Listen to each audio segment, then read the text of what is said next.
అమ్మా అమ్మా ఒక ముద్దెట్టమ్మా. రేయ్, ఏం మాట్లాడుతున్నావురా? నేనేమన్నానమ్మా? ఒక ముద్దెట్టమన్నాను. ఏయ్, మళ్ళీ అదే మాట అంటున్నావు? ఆ? అందులో తప్పే ఉందమ్మా.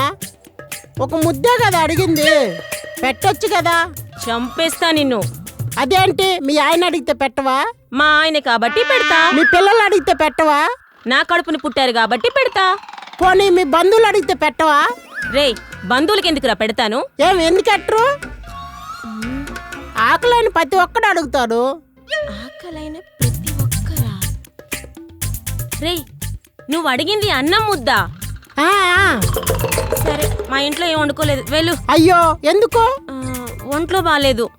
మరి హాస్పిటల్కి వెళ్ళకపోయారమ్మా? మా ఆయనకి బాగోకపోతే నేనెందుకు వెళ్తా? అంటే మీ ఇంట్లో ఉండేది మీ ఆయన? అవును. మరి ఈ రోజుకి ఎట్లా? అదే అర్థం కావట్లేదు. మీరేం ఆలోచించకండి.